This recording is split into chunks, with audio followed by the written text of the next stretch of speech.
Muy buenos días y bienvenidos al último día de la Semana de la Familia 2021 Person All. Con gusto, les presento a nuestro ponente, el maestro Carlos Lepe.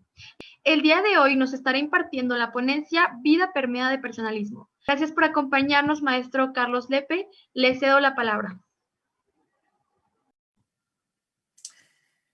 Muchísimas gracias, de verdad, gracias Frida por la presentación. Quiero agradecer a la Sociedad de Alumnos de este Pontificio Instituto Teológico Juan Pablo II la invitación. De verdad es un honor estar con ustedes aquí, compartir la mesa, digamos, con ponentes tan destacados como los que han tenido esta semana. De verdad, muchísimas gracias. Quiero invitarlos a que en este ambiente de formación y en este ambiente de intercambio de pareceres, nos pongamos en manos de Dios y como se ha hecho en otro momento, pues vamos a hacer una pequeña oración al Espíritu Santo. En el nombre del Padre, y del Hijo, y del Espíritu Santo. Amén. Ven, Espíritu Santo, y llena los corazones de tus fieles, y enciende en ellos el fuego de tu amor. Envía tu Espíritu Creador, y renueva la faz de la tierra. Oremos. Oh Dios, que has iluminado los corazones de tus hijos con la luz del Espíritu Santo, haznos dóciles a sus inspiraciones, para gustar siempre el bien y gozar de su consuelo. Por Jesucristo nuestro Señor. Amén. En nombre del Padre, y del Hijo, y del Espíritu Santo. Amén. Pues nada mejor que comenzar nuestra sesión, esta actividad tan bonita que han organizado, pues que ha organizado la Sociedad de Alumnos, y tener oportunidad de compartirles esta charla denominada Vida permeada de personalismo. Así que les voy a compartir pantalla a partir de este momento y vamos a iniciar nuestra conferencia del día de hoy. Esta presentación se denomina Vida permeada de personalismo y me pareció un reto muy hermoso y un reto muy interesante hablarles sobre este tema, porque verdaderamente la clave de lo que estamos haciendo y la clave de lo que en buena parte nos proponemos como instituto, como Pontificio Instituto Teológico Juan Pablo II, es centrarnos en la persona, es centrarnos en la persona. Y de eso vamos a platicar el día de hoy, de vida permeada de personalismo en esta semana de la familia personal. ¿De qué temas vamos a platicar en estos minutos que vamos a compartir? Bueno, pues los temas que vamos a platicar son ¿qué es persona? Esa es la primera pregunta que nos vamos a tratar de resolver. ¿Qué es persona? ¿Cuándo se es persona? ¿Qué es el personalismo? ¿Y por qué poner a la persona al centro? Entonces, a partir de este esquema, digamos, de estas 4 ideas fundamentales, y sobre todo, espero que realmente puedan ser 4 preguntas que ustedes se hagan, que se las realicen personalmente. Oye, ¿qué es la persona? ¿Qué es la persona? ¿Cuándo se es persona? Hay ocasiones en las que soy persona y hay ocasiones en las que no soy persona. ¿Qué es el personalismo? Porque pues oímos hablar del personalismo y ¿qué es el personalismo? ¿Y por qué poner a la persona al centro? ¿Por qué poner a la persona al centro? Bien, pues vamos a empezar por la primera pregunta. Y la primera pregunta es, ¿qué es persona? ¿Qué es persona? Y vamos a constatar que el ser humano es un gran misterio para sí mismo. No crean que solamente ustedes como jóvenes, porque muchos una parte importante de la audiencia que tenemos son jóvenes, pero no solamente ustedes como jóvenes se preguntan sobre su ser humano, sobre su humanidad. No. Los seres humanos somos siempre un gran misterio para nosotros mismos. Somos un gran misterio porque observamos en nosotros grandes capacidades, pero también grandes debilidades, observamos grandes cualidades, pero a la vez experimentamos nuestra debilidad, nuestra finitud y nuestra pequeñez. O sea, descubrimos en nosotros lo más elevado y lo más sublime. Y eso es cierto, descubrimos en nosotros realidades profundamente elevadas y sublimes. Piensen ustedes en la Capilla Sixtina, ¿no? Un logro, por supuesto, de un gran artista, pero este gran artista no habría creado una obra de esta naturaleza si detrás de él no hubiese habido siglos de avance en términos de producción de pinturas, en términos de la producción de los mismos pinceles, de Esto es una obra colectiva, digamos, es una maravillosa obra colectiva que debemos tener todos en altísima estima, más allá de la genialidad, pues, más allá de la genialidad, incluso de los grandes artistas renacentistas, ¿no? Para no limitarlo en este momento. Y piensen ustedes en este nuevo rover que ha llegado a Marte, que por cierto se tomó esta selfie hace no mucho tiempo, ahora que estamos en el tiempo de las selfies, pues bueno, se tomó esta selfie, y efectivamente el ser humano ha logrado posar sobre Marte distintos aparatos que están haciendo estudios, tomando mediciones. Supe que había fallado un poco un pequeño helicóptero que mandaron, un droncito volador que a pesar de lo ligera de la atmósfera de Marte, quieren ponerlo a volar y que ofrezca panorámicas y tome fotografías. Bueno, piensen ustedes cuántas cosas maravillosas somos capaces de crear los seres humanos. Pusimos en el espacio un telescopio. ¿Saben ustedes por qué los telescopios se ponen en la parte alta de las montañas? Porque hay menor atmósfera entre el objeto celeste y el observador.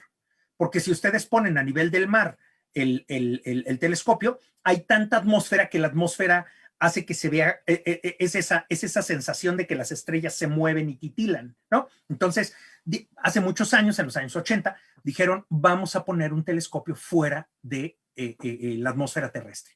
Y se puso un telescopio satélite, que es el telescopio Hubble. Muy viejo, a estas alturas ya es bastante viejo, pero es el mejor telescopio que tenemos. Bueno, hay un radiotelescopio milimétrico que anda por allá en Chile y todo lo demás, pero este es el único que está orbitando la Tierra. Y esta es una fotografía que logró el telescopio Hubble. Esta es una, no es una pintura, no es una dramatización, es una fotografía real, ¿sí? Es una fotografía real de la nebulosa de la burbuja, de la llamada nebulosa de la burbuja. Es polvo cósmico, esa burbuja en realidad es polvo cósmico, del que hay mucho a lo largo del universo, a lo largo y ancho del universo. Bueno, y tener en cuenta que este tipo de maravillas las hemos logrado encontrar en el universo. Piensen ustedes cuántas capacidades tenemos como humanos, cómo nos entusiasmamos cuando decimos, wow, cuántas cosas buenas podemos hacer.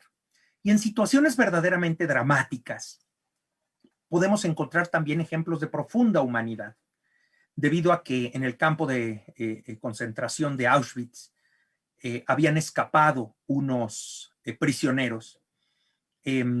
Los nazis deciden asesinar a 10 prisioneros de los que permanecían en el campo y los van a meter al bloque 11 y perdónenme por lo descriptivo,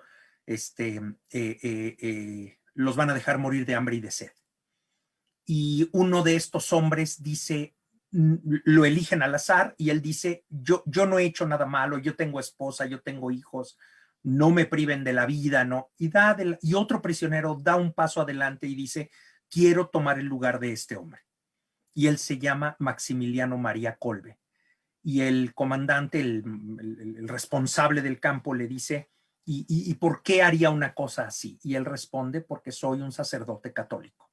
Y efectivamente se va al bloque 11, consuela a estas personas, las acompaña en este sufrimiento terrible de morir de hambre y de sed. Y varios días después todos han muerto, excepto él, a quien le aplican una inyección letal. Y no por eso es santo, o sea, su muerte es una muerte heroica.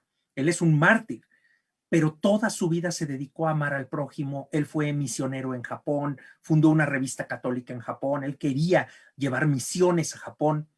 Un gran santo, San Maximiliano María Kolbe. Bueno, uno dice, es que si en lugares tan terribles como Auschwitz, un hombre está dispuesto a dar la vida por otro, eso quiere decir que nuestra grandeza humana realmente alcanza niveles enormes.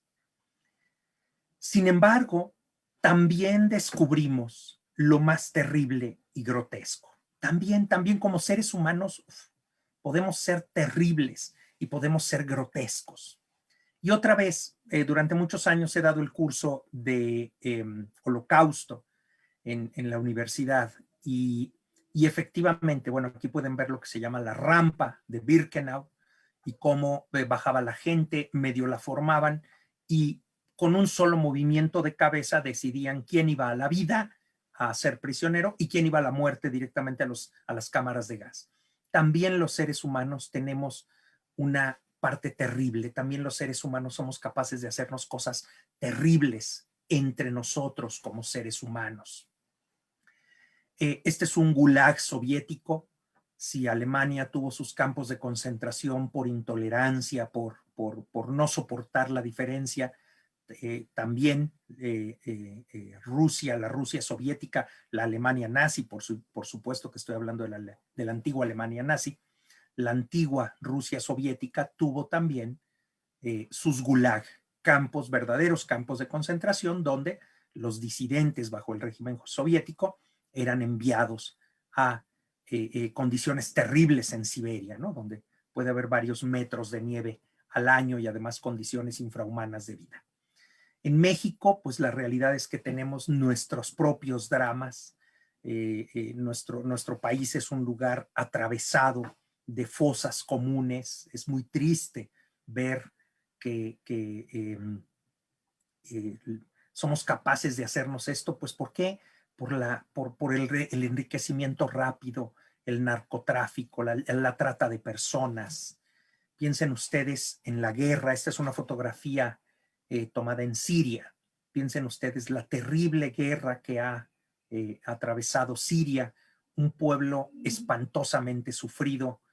La realidad es que he platicado con misioneros que han estado en Siria y alguno de ellos decía, preferimos que permanezca Bashar al-Assad, que es actualmente el presidente casi dictador de Siria, pues porque ofrece cierta estabilidad. Los grupos rebeldes son grupos fuera de control, o sea, van a llegar y van a implantar un régimen de terror y una persecución terrible.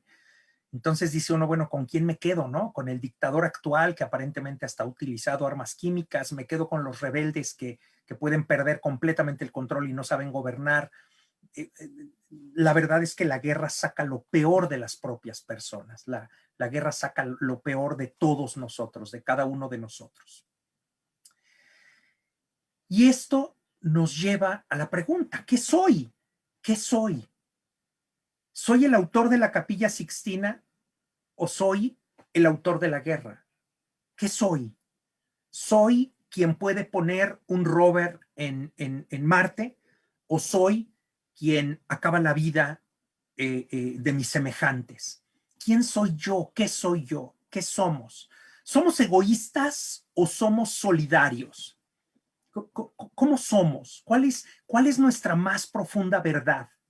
Hace unos 300 años, los filósofos discutían sobre eso y decían, a ver, ¿cuál es el estado natural del hombre? ¿Es la guerra o es la paz? ¿El estado natural del hombre es la guerra o es la paz? ¿El hombre por naturaleza es egoísta o es solidario? Y estas preguntas nos las tenemos que plantear. Por eso hemos comenzado por aquí, porque miren, de verdad que la oportunidad de hacernos estas preguntas es algo verdaderamente relevante. ¿Somos egoístas o somos solidarios? O para decirlo también de otra manera, ¿somos buenos o somos malos por naturaleza? ¿Somos buenos o somos malos por naturaleza? ¿Cómo somos? Pero no es, pues, cuál es la idea del profesor o cuál es la idea de tal filósofo, porque entonces quedamos igual, ¿no? Tal filósofo dice que es la guerra, tal filósofo dice que es la paz. Señores, vamos a preguntárnoslo mirando al objeto, mirando a este ser que somos nosotros y partiendo de nuestra propia experiencia. Porque observen, por favor, la persona humana es un ser libre. La persona humana es un ser libre. Y la evidencia de la libertad la tenemos en nosotros mismos. Soy libre de llegar o no llegar. Soy libre de prepararme o no prepararme. Soy libre de esforzarme o no esforzarme. Soy libre de preferir el entretenimiento al trabajo. Soy libre de ser amable con otro o ser tosco, ¿no? Áspero. La persona humana es un ser libre. Pero a pesar de que somos libres y en nuestra conciencia y en nuestra experiencia sabemos que somos libres, sorprendentemente el bien y el mal no nos son indiferentes. No es indiferente para nosotros decir, no nos sentamos en un trono y decimos, ¿haré el bien o haré el mal? No funciona así la libertad. La libertad no es indiferente al bien y al mal. Piensen en su propia experiencia. El mal, y eso lo saben las redes sociales, cuando Facebook nos mete TikToks, nos mete algunos TikToks de dudosa moralidad, pero eso saben perfectamente, Facebook sabe que ese tipo de representaciones llama a nuestra naturaleza, porque el mal ejerce un perverso atractivo sobre nuestra naturaleza. Es interesante porque realmente no somos indiferentes ante el mal. ¿Saben ustedes por qué? Otra vez, ¿no? Una revista como TV y Novelas, pues se vende por cientos de miles, pues nada más vean las portadas, ¿no? Son portadas burdas, son portadas, son portadas que en buena parte faltan a la integridad de algunas personas por la palabra o por la representación. El mal ejerce un perverso atractivo sobre nuestra naturaleza. Vean ustedes los pósters, por ejemplo, pues sí, los pósters, los desplegados de las películas, no me acuerdo ahorita cómo se llama, los afiches, pues, de las películas, ¿no? Lo mismo, normalmente, una escena violenta, ¿por qué? Porque el mal tiene cierto atractivo sobre nuestra naturaleza. Y ojo con eso, no tiene nada de malo lo que tú sientes cuando enfrentas el mal, porque claro, alguien dice, no, pues es que le fue infiel. Ay, ¿quién le fue infiel a quién? ¿No? Claro que me llama la atención, aunque ni conozco a las personas, ni mucho menos, ¿no? El mal ejerce cierto atractivo sobre nuestra naturaleza. Somos libres, pero somos relativamente débiles ante el mal. Y esto nos lleva a una segunda conclusión. Y véanlo en su propia naturaleza y véanlo en su propia vida. El bien requiere de esfuerzo y siempre implica mérito. Miren, ser amable, saludar, requiere de esfuerzo. Y siempre que una persona, hola, buenos días, ¿cómo estás? ¿Qué tal? Eso implica mérito. De verdad, no es natural, digamos, no es natural que seamos buenos. A ver, no somos malos, somos seres libres, pero el mal ofrece una cierta atracción sobre nuestra naturaleza. Somos ligeramente débiles ante el mal y por tanto el bien siempre es de su vida. El bien siempre implica un esfuerzo y por tanto el bien siempre implica mérito. No podemos decir, ay, no, esa persona es tan amable que ya ni le cuesta trabajo, ya no le cuesta trabajo ser buena, ser amable, ser formal, no, a todos nos cuesta trabajo día a día. Pero todo lo buenos que ustedes son, todo lo buenas que ustedes son, todo lo buenos y buenas que han sido durante tanto tiempo y que lo seguirán siendo, tiene mérito, es importante, es algo sumamente valioso. El mal, entonces, apréndanse esto, de veras se los digo, apréndanse esto. Así funciona la naturaleza humana. No se dejen engañar, no se dejen engañar. No somos seres perfectamente libres donde el bien y el mal están en un equilibrio absoluto en nuestra vida.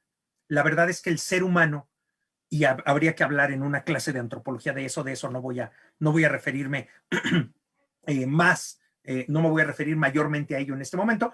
La persona está ligeramente inclinada al mal y por tanto el bien siempre supone un esfuerzo, por pequeño que sea.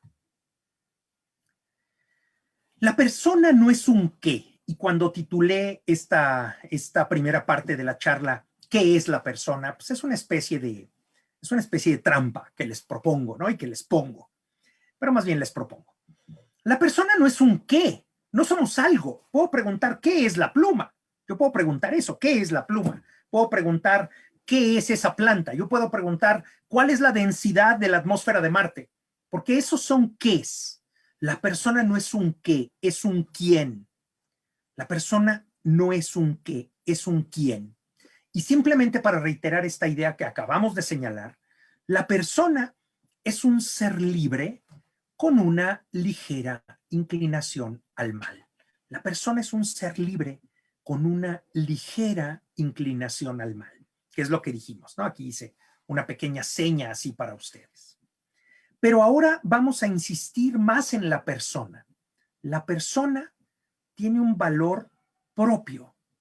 La persona tiene un valor intrínseco. Cuando alguien me trata como objeto, cuando alguien me trata como si yo no valiera, me grita, me falta el respeto, yo estoy convencido de que no debiera ser tratado así, ¿no es cierto? Me convenzo de que no debiera ser tratado así, porque la persona tiene un valor propio, un valor intrínseco. Y no hay en este momento, digamos, manera de preguntarles a ustedes, pero ¿cuánto vale una persona? Pues efectivamente el valor de la persona humana es infinito. El valor de la persona humana es infinito. La persona vale infinitamente. Y ese valor infinito de la persona, fíjense muy bien, por favor, ese valor infinito de la persona se denomina dignidad. ¿Qué es la dignidad humana? Es el valor propio, como lo dice la lámina, es el valor propio, el valor intrínseco de la persona humana y que además es infinito. La dignidad humana es ese valor propio, intrínseco e infinito de la persona humana. A eso denominamos dignidad de la persona. Y antes de profundizar en este tema de la dignidad, quiero detenerme un momento en el término de persona, para entonces unir persona y dignidad.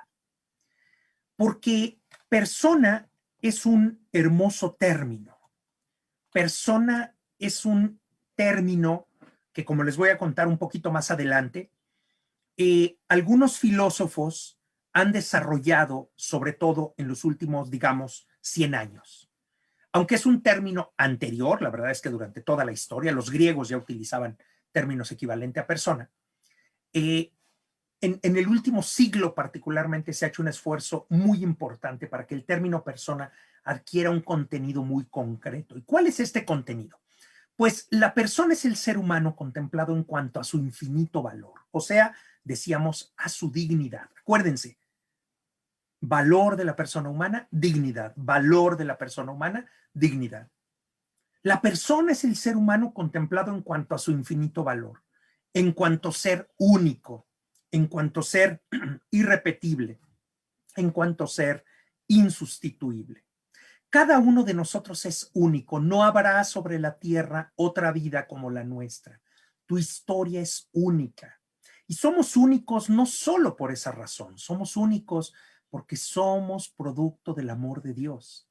Dios nos ha amado tanto que nos ha dado la existencia. ¿Y saben qué? Dios no se repite. Y nuestra existencia y nuestra historia es única, es irrepetible, no se va a repetir. Vive la gran aventura de tu vida, ¿sí? Vive la gran aventura de tu vida. Y somos seres insustituibles. Podemos sustituir el rol. Por ejemplo, si la secretaria se jubila, pues entonces podemos contratar otra secretaria. Podemos sustituir el rol, no podemos sustituir a la persona. Ya que se fue una persona de la oficina, la persona que llega es otra persona. Y hay que amarla como tal, ¿no? Y hay que aceptarla como es. Porque las personas son insustituibles. Los roles son sustituibles. Ay, se enfermó el profesor y no va a poder seguir dando la clase. Bueno, conseguimos otro profesor. El rol se puede sustituir, la persona no se puede sustituir. Y esto es muy importante, porque cada contacto que tenemos es el contacto con una persona única, irrepetible, insustituible. Y uno de los grandes, por no decir el padre, pero uno de los padres del personalismo, de lo que hablaremos más adelante, uno de los padres del personalismo, Emmanuel Mounier, dice esto: la persona no es el más maravilloso objeto del mundo. Repito, la persona no es el más maravilloso objeto del mundo. Un objeto al que conoceríamos desde fuera, como a los demás. Es la única realidad que podemos conocer y que al mismo tiempo hacemos desde dentro. Esto es lo maravilloso, ¿no? Cuando hablamos de persona, por eso me dio mucho gusto que me propusieran este tema, cuando hablamos de persona, hablamos de nosotros mismos. Estamos hablando de nosotros mismos. es la única realidad que podemos conocer y que al mismo tiempo hacemos desde dentro. Presente en todas partes, no está dada en ninguna. Miren qué interesante, ¿no? Presente en todas partes, no está dada en ninguna. Personas vemos por todos lados, pero por el solo hecho de ver a la persona, ya sé lo que es, ya sé cuál es su dignidad, ya experimento. No, no me está dada en ningún lugar, aunque esté presente en todas partes. Y termina Mounier en su libro El personalismo. Nada que lo expresa lo agota. Nada que expresa a la persona lo agota. Decimos, somos seres sociales. Sí, sí, somos seres sociales, pero mucho más. ¿Somos seres inteligentes? Sí, sí, somos seres inteligentes, pero mucho más. ¿Somos seres sensitivos? Claro que somos seres sensitivos, pero mucho más. Oye, es que tenemos una psicología. Sí, somos seres también con una psicología propia, pero mucho más. ¿Se dan cuenta? Somos mucho más que eso. Nada que lo expresa lo agota. Nada de cuanto lo condiciona lo sojuzga. A ver, yo vengo de un ambiente donde hay violencia. Eso me condiciona. ¿Lo ven? Yo vengo de un ambiente del que hay pobreza, hay violencia, hay dificultades. ¿Eso quiere decir que yo voy a ser una persona violenta? Que yo voy a... No, nada de lo que te condiciona te sojuzga. Nada de lo que te condiciona te obliga a ser de cierta manera. La persona siempre tiene margen de libertad. Vean qué hermosa. Y estas son 5 líneas de Mounier. Hay que leer a Mounier. Vale mucho la pena. El término persona, que es de lo que venimos hablando, el término persona es un término técnico, es un concepto técnico. No es una palabrita de la vida cotidiana que simplemente pues se trate de usarla, ¿no? Es un término técnico. Y ahora sí unamos el término persona y dignidad. Porque el término persona, ojo, revela el valor infinito de la persona y eso se llama dignidad humana. El término persona quiere revelar el valor infinito de la persona y eso se llama dignidad humana, como ya lo habíamos aclarado. Y demos un paso más. Eso, decir que la persona tiene un valor infinito, no es poesía, es filosofía. O sea, es una afirmación que se hace señalando que esto es verdad y por tanto, atentos, implica que todo el universo está y debe estar subordinado a la persona. Y ahora tómenselo en serio. Piensen ustedes que debido al valor infinito de la persona humana, todo el universo está y debe estar subordinado a la persona. Todo el universo debe estar subordinado a la persona. ¿Qué quiere decir eso? Bueno, lo vamos a ir precisando, Y lo primero que les voy a decir es que todo existe para el bien de la persona humana. Todo existe para el bien de la persona humana. Y eso se llama centralidad humana. ¿Para qué hay redes sociales? ¿Para qué hay redes sociales? Sí, bueno, para el entretenimiento, para conocernos, para difundir iniciativas, pero para servir a la persona. Eso quiere decir centralidad humana. ¿Para qué existen redes sociales? Para servir a la persona. ¿Para qué hay leyes? Para servir a la persona. ¿Para qué hay sociedad? Para servir a la persona. ¿Para qué hay empresas? Para servir a la persona. Voy a volver a esto un poquito más adelante. Pero lo que quiero que capten es que si la persona humana tiene un valor infinito, por tanto, todo debe estar al servicio de la persona. Todo debe estar al servicio de la persona. Muy bien. ¿Cuándo se es persona? Pasemos al segundo tema. ¿Cuándo se es persona? ¿Cuándo? ¿Cuándo llegamos a ser persona? ¿Cuándo somos persona? Porque, pues algunos dicen que podemos perder nuestra dignidad. Fíjense cómo nos mantenemos en la misma tónica, persona, dignidad. Pero aquí es otra pregunta. Capten esta otra pregunta. ¿Podemos perder nuestra dignidad? No, es que esa persona haciendo eso ya perdió su dignidad. ¿Qué queremos decir? ¿Qué queremos decir cuando afirmamos que perdemos nuestra dignidad? ¿Querrá decir que ya no valemos infinitamente? ¿Querrá decir que hemos perdido todo valor? ¿Es posible eso?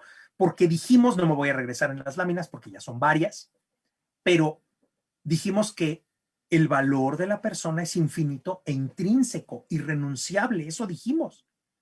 ¿Cómo podemos perder nuestra dignidad? ¿Por qué hablamos de perder la dignidad? Bueno, vamos a tratar de aclarar esto. Ciertamente, hay personas que se comportan indignamente. Hay personas que se comportan indignamente. Quienes humillan a los demás, quienes voluntariamente se portan servilmente con los demás, ¿no es cierto? Las personas que desprecian a los otros se comportan indignamente, se están comportando indignamente. Y del mismo modo, así como hay personas que se comportan indignamente, hay actos que no son dignos de la persona. Asaltar a una persona no es digno de la persona.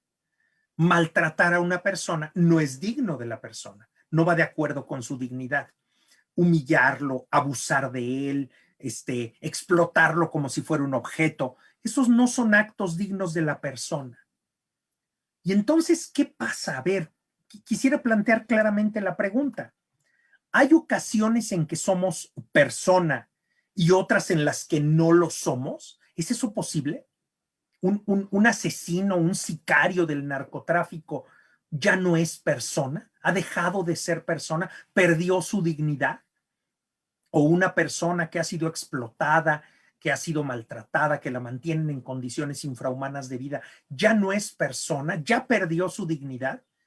Bueno, esa es la pregunta que nos queremos aclarar y esa es la pregunta que queremos resolver.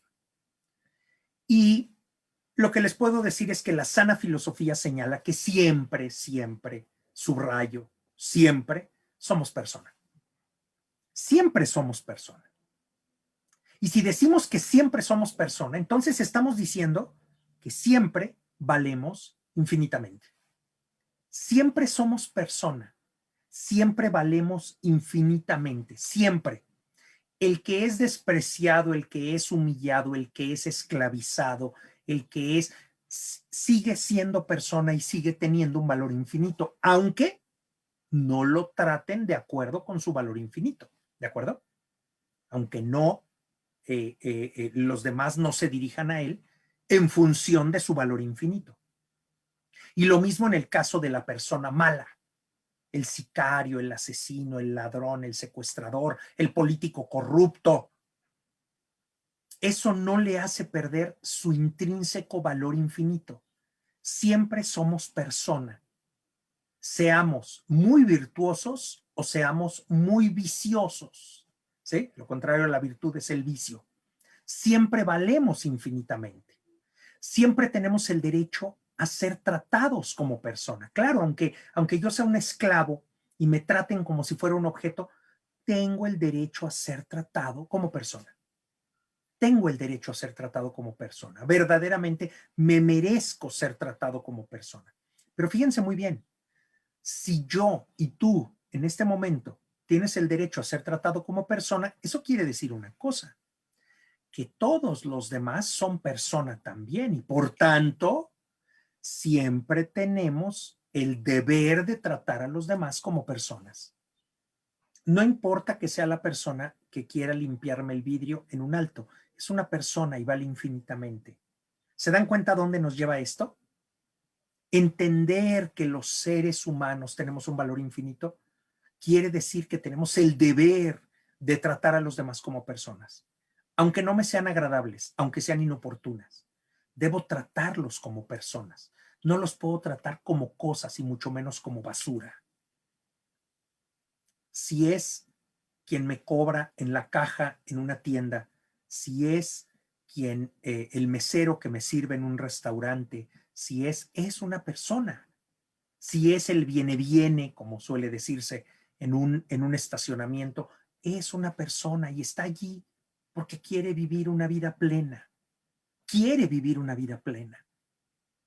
Yo tengo el derecho a ser tratado como persona, que me digan, señor, perdóneme, buenos días, disculpe, no utilice este lugar, mire, estamos pintando las líneas del estacionamiento, sea tan amable de transferir su coche de este lado, por favor, tal.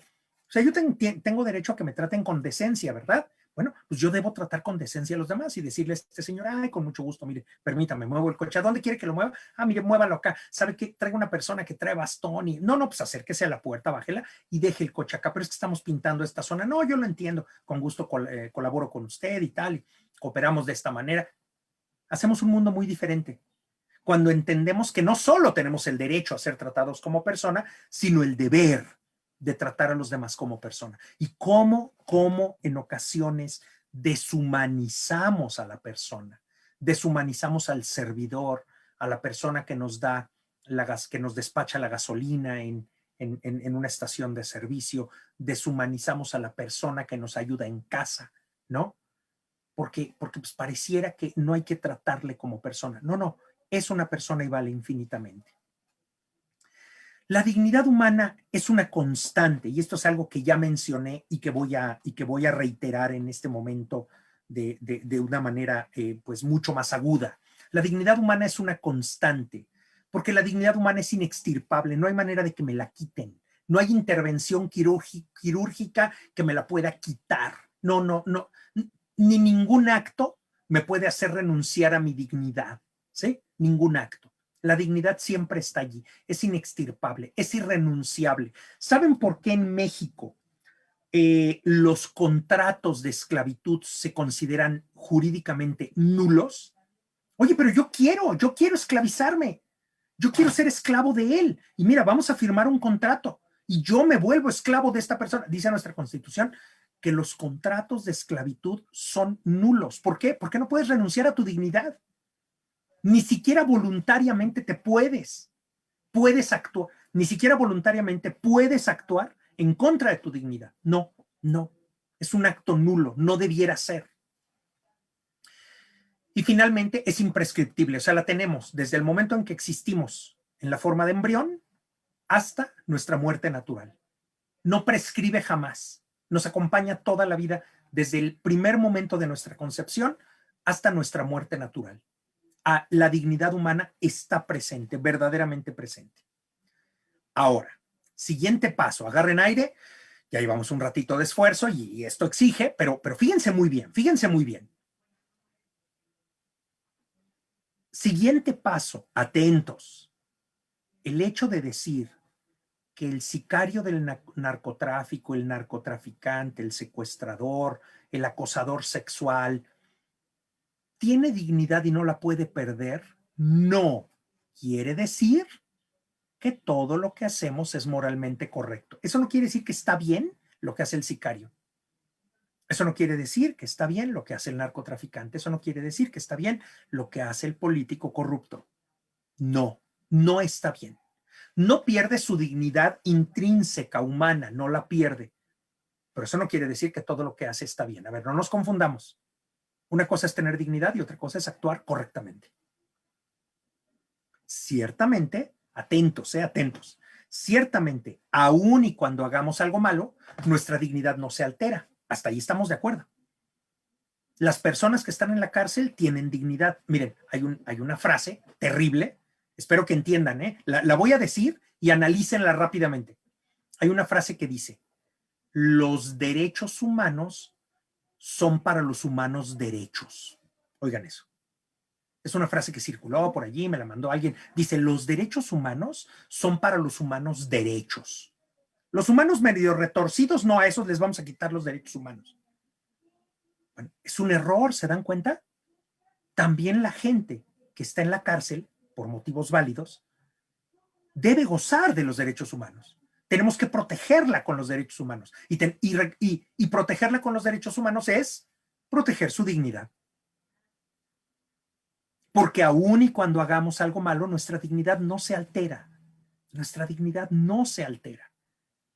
Tenemos un valor infinito. Eso no quiere decir que no hayamos hecho el mal. Si hemos hecho el mal, hay que pagarlo. Pero la persona siempre tiene una dignidad infinita. Sin embargo, el que ha actuado mal ha disminuido su humanidad. No su dignidad, pero sí su humanidad.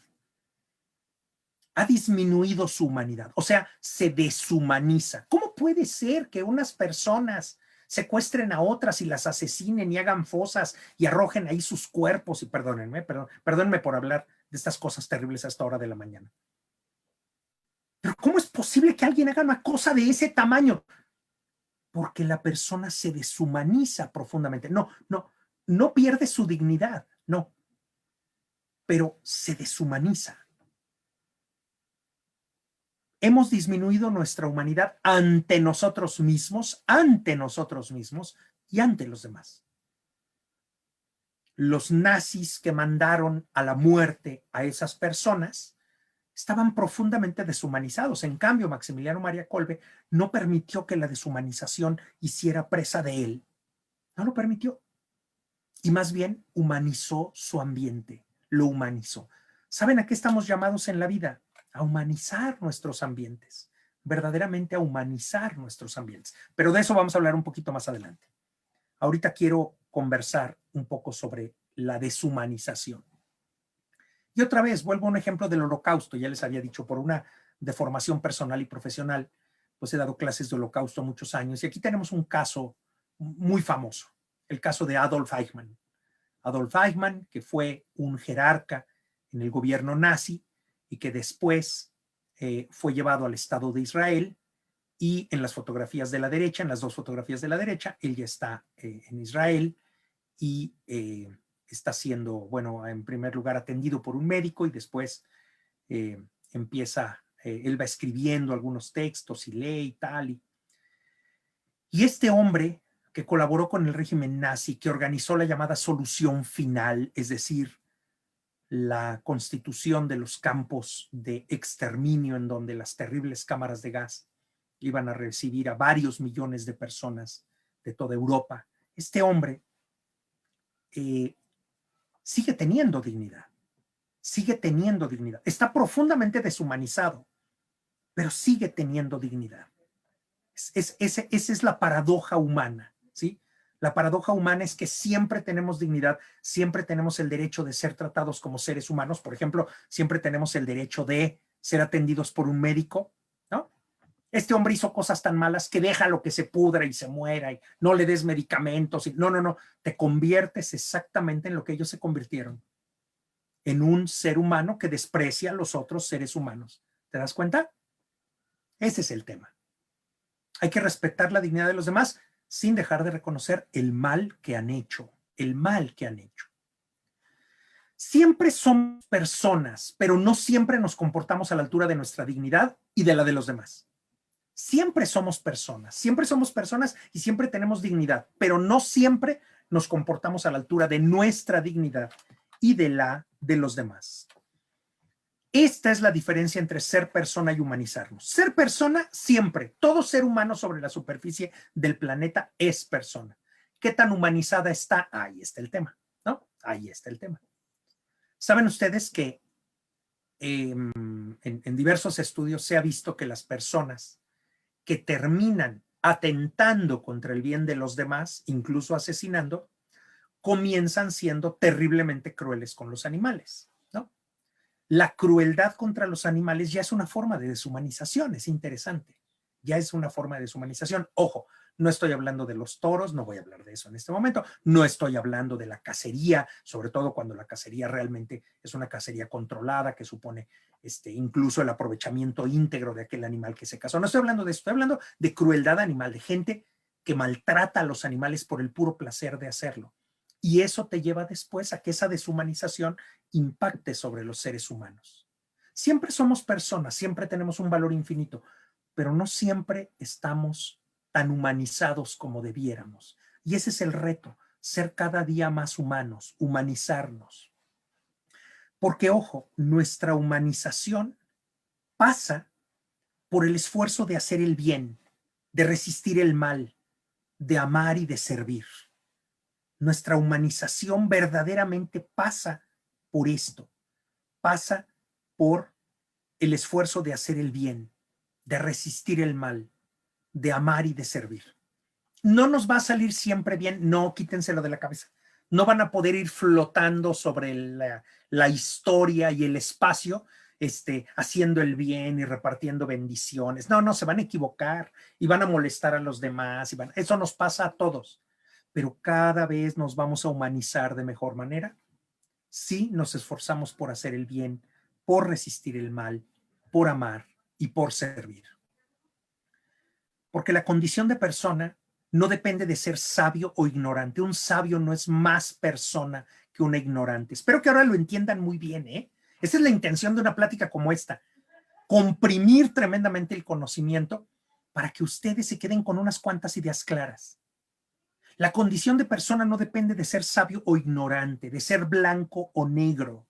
No es más persona el blanco, no es menos persona el negro. No es más persona el negro, menos persona el blanco. No.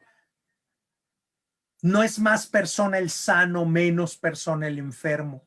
No es más persona el enfermo, menos persona el sano. No, la condición de persona no depende de eso, de ser rico o pobre. Y piensen en todas las otras opciones, ser alto, bajito. No. Porque la condición de persona pasa por esta pregunta, por la pregunta, ¿cómo debemos tratar a todas las personas? Pero ojo, subrayo todas, ¿ya vieron? Subrayo todas, todas. ¿Cómo debemos tratar a todas las personas? ¿Cómo debemos tratar a todas las personas? ¿Cómo debemos tratarlas? Pues ya, la respuesta más o menos ya las tienen, ¿no? Debemos tratar a todas las personas según su dignidad, les tenemos que hablar por su nombre, debemos de ser amables, debemos de entregarnos en nuestro esfuerzo. Y entonces nos preguntamos, nos vamos a hacer 3 preguntas que nos van a llevar a la tercera parte de nuestra charla. ¿Cómo podemos humanizar las relaciones laborales? A ver, ¿cómo podemos humanizar el trabajo? ¿Por qué hay muchas personas que se sienten profundamente deshumanizadas por su trabajo? ¿Por qué creen? Pues porque no las tratan como personas, las tratan como objetos. Porque el jefe cree que lo único que tiene que hacer es andar repartiendo trabajo y hacerle la vida imposible a los demás, en lugar de ser un equipo, en lugar de conformar una unión, una unidad. ¿Cómo podemos humanizar la vida social? Pues el gran problema de la vida social es el individualismo y la indiferencia, ¿no es cierto? ¿Cómo podemos humanizar la vida social? Pues reconociendo la dignidad de los demás. No, no está bien que asesinen mujeres en nuestro país. No está bien. Y cada persona que pierde su vida, pues es una pérdida para todos nosotros. Tenemos que ser más solidarios, más cercanos. ¿Cómo podemos humanizar las relaciones internacionales?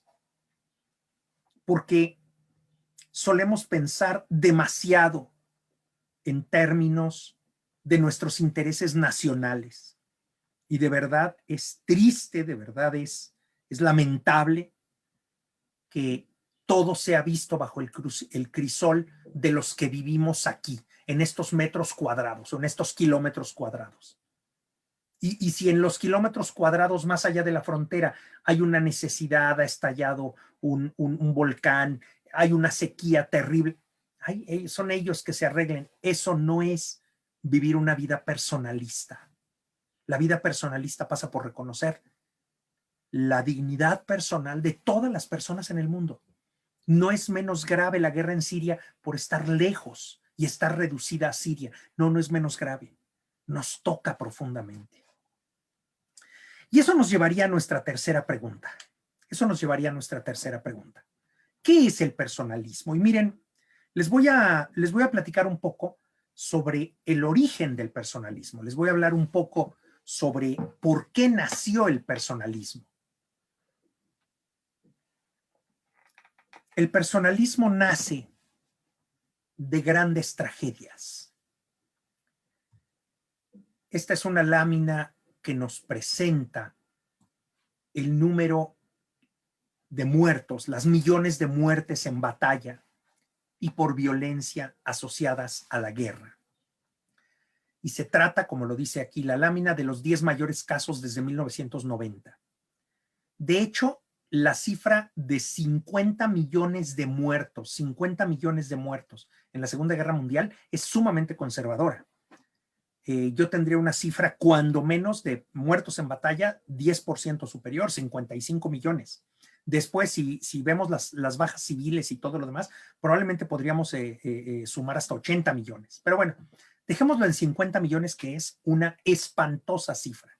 Y la Primera Guerra Mundial provocó 10.6 millones de muertes. 10.6 millones de muertes. También me parece una cifra conservadora. Y así lo demás. Aquí está esta lámina muy a sus órdenes, pero lo que les quiero decir es, el siglo XX es un siglo terriblemente bañado en sangre, terriblemente bañado en sangre, sobre todo la primera mitad del siglo XX. Por eso, en la segunda mitad del siglo XX suceden dos cosas. En la segunda mitad del siglo XX aparece la Declaración Universal de Derechos Humanos y en la segunda mitad del siglo XX también aparece el personalismo, aunque ya en la primera mitad ya se estaba formando, ¿no? Otra vez, ¿no? Vean ustedes en el siglo XXI cómo va la violencia. Los miles de muertos, por ejemplo, en la guerra civil en Siria, hasta este momento, 2018, ya han pasado prácticamente 2 años y medio, habían muerto 279,000 personas en Siria. La guerra contra el Daesh, o sea, el Estado Islámico en Irak, produjo unos 144,000 muertos, y sigan adelante con la guerra de Afganistán, la guerra etíope-eritrea, de la cual seguramente sabemos muy poco, porque pues, es una guerra allá en un rincón perdido del este de África, ¿no? La guerra entre Eritrea y Etiopía. Bueno, pues es que no nos enteramos de cómo está, de lo que está sucediendo en nuestro mundo. Pero bueno, todo este baño de sangre que sucedió en el siglo XX, que sigue sucediendo en el siglo XXI, nos lleva justamente a reflexionar qué mundo queremos construir. Porque como se los acabo de decir, el siglo XX ha sido el siglo más sangriento en la historia de la humanidad. Se han perdido más vidas humanas en el siglo XX que en ningún siglo anterior. Y el siglo XXI, como ustedes lo saben muy bien, ha comenzado bajo el signo del terrorismo, del narcotráfico, de las guerras. O sea, y este es el término que quiero posicionar en la mente de ustedes, vivimos bajo el signo de la despersonalización. Si se me invitó a hablar de una vida permeada de personalismo, es porque uno de los signos de nuestros tiempos es la despersonalización. ¿Y qué quiere decir despersonalizar? Pues miren, despersonalizar quiere decir olvidar que el otro es persona. Olvidar que el otro es persona. Y cuando olvidamos que el otro es persona, entonces podemos poner en riesgo vidas humanas. Por ejemplo, bueno, pues les doy un pequeño ejemplo. Estos son la distribución de abortos en el mundo. El área del círculo representa el número total de abortos. O sea, Asia tiene un enorme número de abortos. Europa tiene un gigantesco número de abortos, pero no tan enorme como el de Asia. Oceanía tiene pocos casos, aunque Oceanía es un continente muy pequeño. África tiene prácticamente tantos abortos como Europa. Latinoamérica tantos como África y Europa. Y Norteamérica un poco menos. Y sin embargo, ya sabemos que en Norteamérica se producen decenas de miles de abortos cada año, ¿sí? Cientos de miles de abortos cada año. Ahora imagínense ustedes, sumen todo esto, ¿no? Sumen todo esto. Más allá de esta lámina que está hecha por la Organización Mundial de la Salud, para la cual los bebés no nacidos no son seres humanos, porque entonces se habla de aborto seguro y aborto inseguro o aborto menos seguro, ¿sí? Pero el aborto no es seguro nunca para el bebé. No sé si para la madre, ese es otro tema, pero el aborto no es seguro para el bebé. El aborto es un atentado contra la vida del bebé. Y hemos despersonalizado a los bebés. Hemos olvidado su condición personal. Quiero que vean esta lámina. Esta lámina tiene que ver con, claro, ya no le llamamos aborto. Aborto es una fea palabra. Es una fea palabra que nos puede ocasionar cargos de conciencia. Y entonces le llamamos interrupciones voluntarias de embarazo. Y estas son cifras de interrupciones voluntarias de embarazo en España hasta el año 2018. En el año 2009 hubo 111,482 abortos. Después llegamos a un pico en el año 2011 de 118,611 y en el año 2014 son menos de 100,000. Piénsenlo, 100,000 abortos en España. 100,000, un poco menos, 94, 94, 93, 94 y casi 96,000 en 2018. De ese tamaño es la despersonalización del mundo en el que vivimos. de qué edades tenían las personas que abortaron, ¿no? Por cada 1,000 mujeres, 9.518 de 15 a 19 años, 20 por cada 1,000 mujeres, perdón, de 20 a 24 años, y así van las cifras, ¿no? ¿Cuál es el motivo de la interrupción? Bueno, pues anomalías fetales, se menciona aquí incompatibles con la vida 0.28, riesgo grave para la embarazada 5.95, riesgo graves anomalías en el feto 3.32, que ya sabemos que ni en esos casos es lícito atentar contra la vida de la persona, pero el 90.44% de los abortos en España en este tiempo fueron por petición de la mujer, es decir, razones estrictamente personales. Razones estrictamente personales. Este es el mundo despersonalizado en el que vivimos. No, no es mi momento para tener un bebé. No, pues mejor que el bebé se vaya a la basura, lo matamos, pero es un asesinato, es un proceso de descarte, así le llama el Papa Francisco. Es un proceso de descarte. El aborto es el descarte del no nacido. La eutanasia es el descarte del enfermo.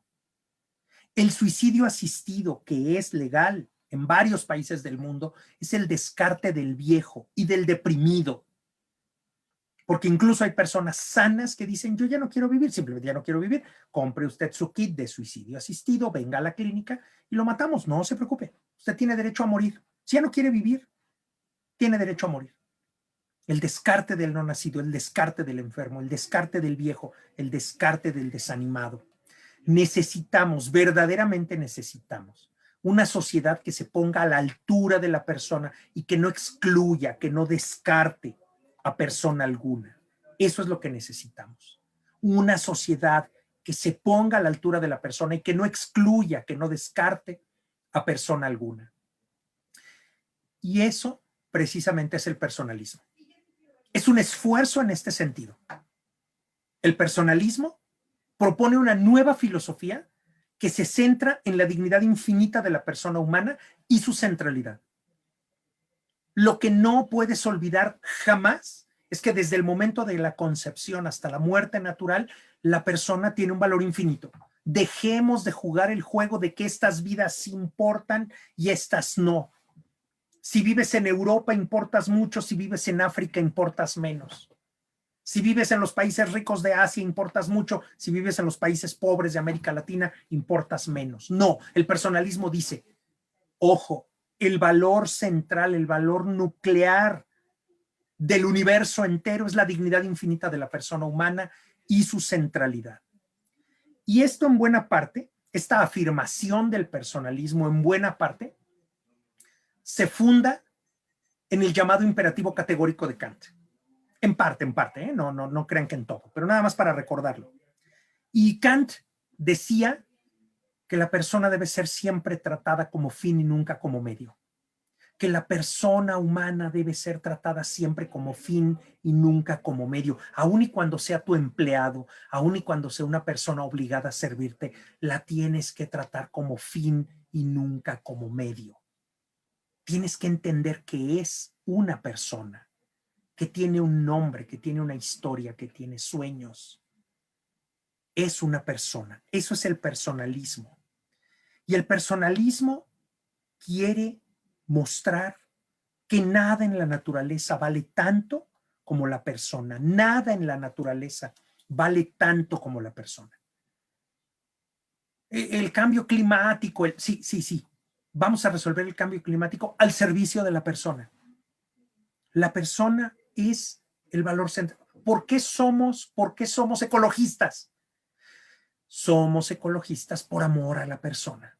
Somos ecologistas por amor a la persona. No por amor a las ranas de la selva brasileña. No. Digo, las ranas de la selva brasileña es bueno que existan, está bien. Es muy bueno que existan, ¿eh? Justo porque todo eso enriquece la vida humana. Enriquece la vida humana. El personalismo afirma que ninguna realidad creada por el hombre es más valiosa que la persona. Ninguna realidad creada por el hombre es más valioso que la persona. A eso ya le dimos un nombre, le llamamos centralidad. Y yo les pregunto, ¿qué vale más? ¿La sociedad o la persona? Pues, ¿qué creen? Que el régimen nazi dijo la sociedad. El régimen soviético dijo la sociedad. ¿Y qué hicieron? Sacrificar la vida de muchas personas.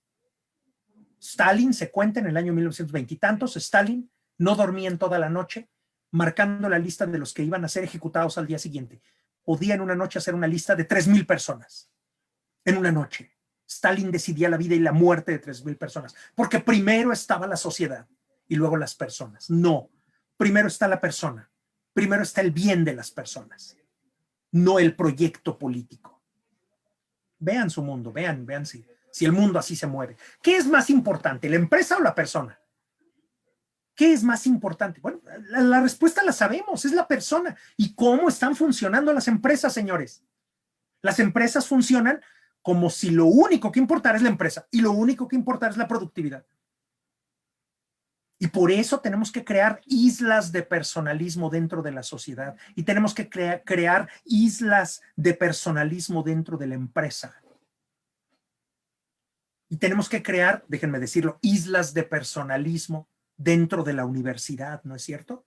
Dentro de, no digo dentro de nuestro instituto, que es profundamente personalista, pero quiero decir, a cada uno de ustedes les toca personalizar su ambiente y personalizar y humanizar su familia.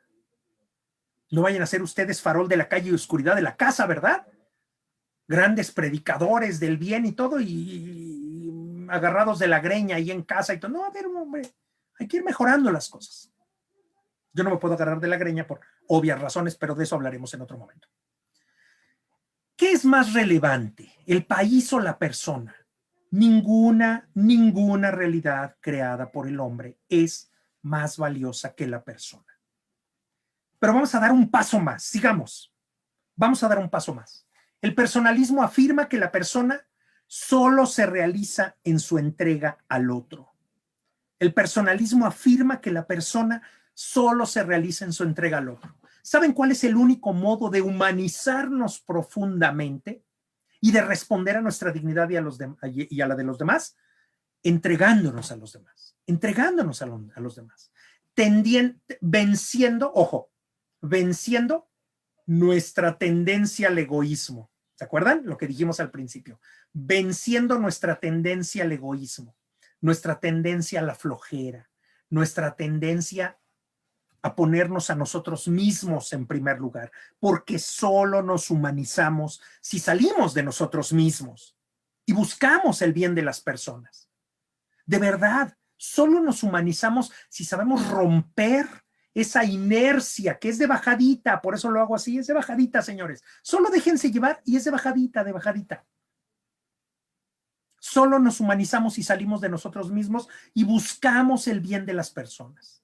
Y como dice una frase muy querida de la iglesia, el bien de cada persona, de toda la persona y de todas las personas. Espero que se entienda, ¿no? De cada persona, de toda la persona y de todas las personas. Cualquier duda, ya saben, pongan ahí en el medio en el que ustedes estén los comentarios. No hay preguntas tontas, no hay, por favor, me encantará dialogar con ustedes. Y vamos al cuarto y último punto de nuestra presentación. Ya vamos cerrando esta presentación. Y la pregunta es, ¿por qué poner a la persona al centro? ¿Por qué poner a la persona al centro? Y de acuerdo con todo lo que hemos visto, pues hay que decirlo claramente. Es fundamental poner a la persona al centro. Es fundamental poner a la persona al centro. Porque si no ponemos a la persona al centro, esto en lógica se llama reducción al absurdo. A ver, ok, no pongamos a la persona al centro. Pongamos al centro el placer. Pongamos al centro la diversión. Pongamos al centro mi proyecto de vida. Lo que yo quiero en este momento de mi vida. Pongámoslo al centro. ¿Saben qué pasa cuando ponemos eso al centro? Pues resulta que empezamos a promover el aborto. Porque yo tengo derecho a vivir mi vida como yo quiera. Y un bebé en mi vientre no me va a impedir vivir como yo quiero. La eutanasia. Vamos a matar a los viejos, vamos a matar a los enfermos. Si me espera una larga agonía, pues ¿para qué? Mejor que me maten de una vez, ¿no? El genocidio. ¿Sabes qué? Nos queremos quedar con todo este territorio, pero acaba con la gente que está allí.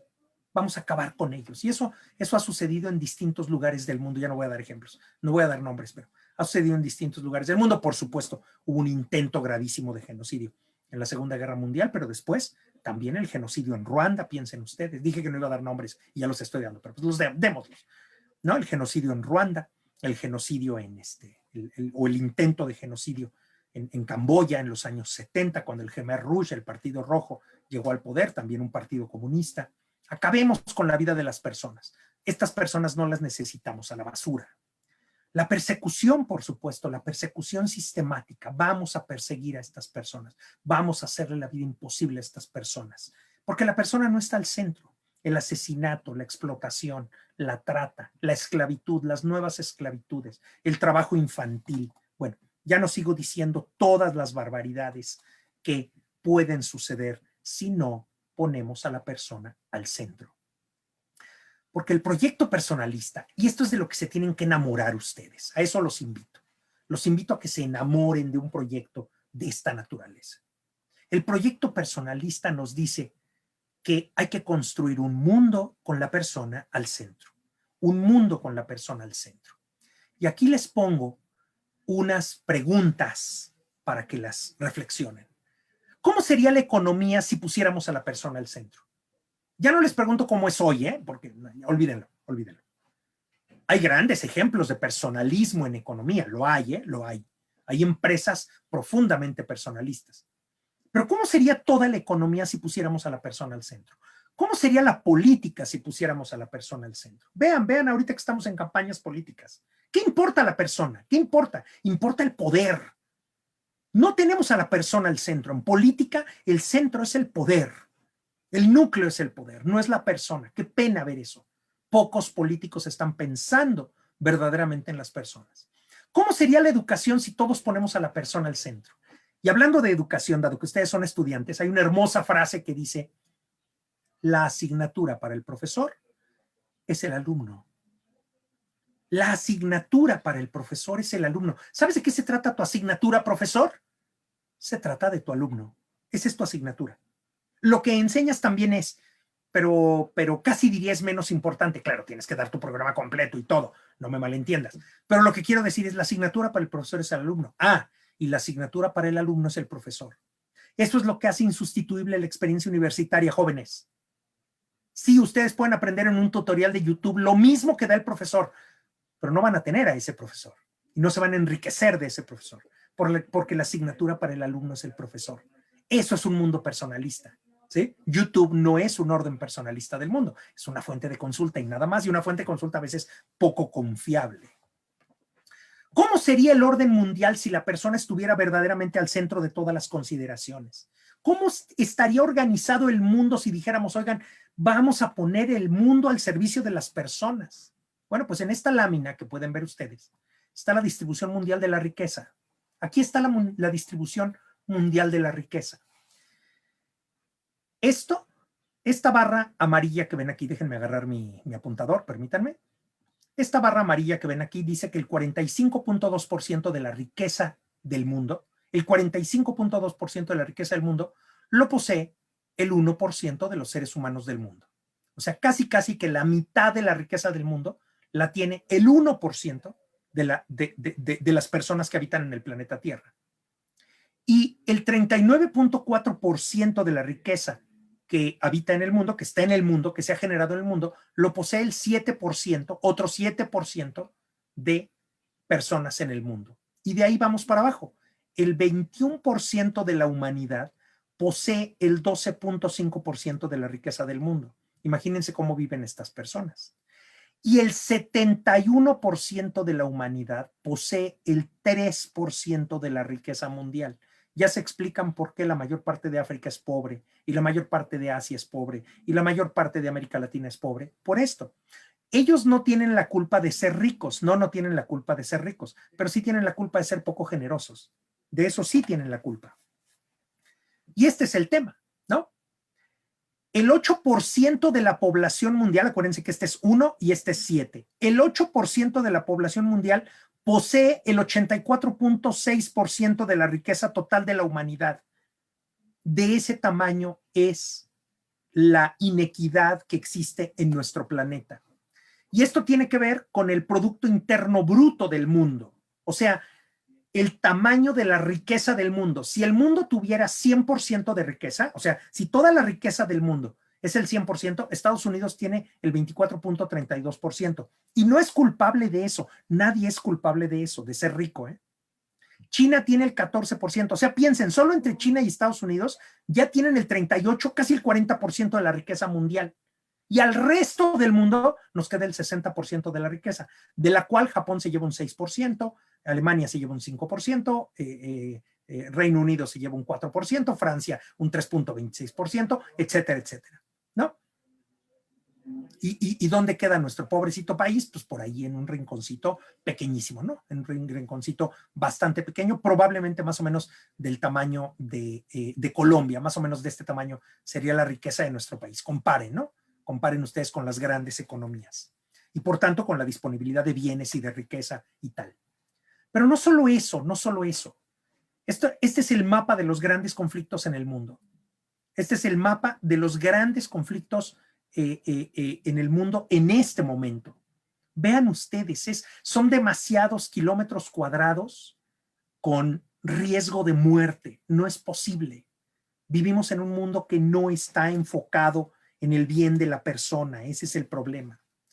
Y continúo, digo, simplemente nada más como para que vean hagan una revisión muy rápida de estas realidades.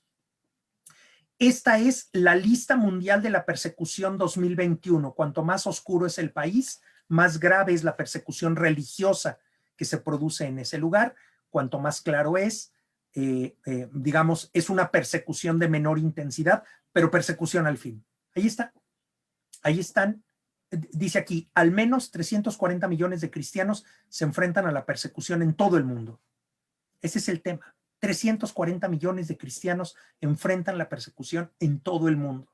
Los cristianos estamos siendo perseguidos en gran parte del mundo. Claro, cuando uno vive en un país cristiano como el nuestro, como que no se nota mucho la persecución, ¿no?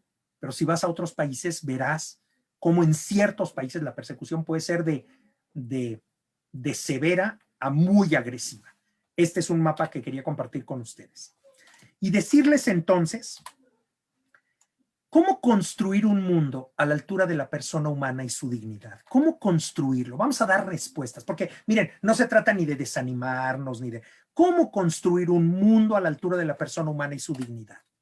Bueno, pues, en primer lugar, tratando a todos como personas. Lo dijimos, por su nombre, con consideración, con amabilidad. En eso, tengo que decirles, que no me escuchen, mi esposa es una maestra.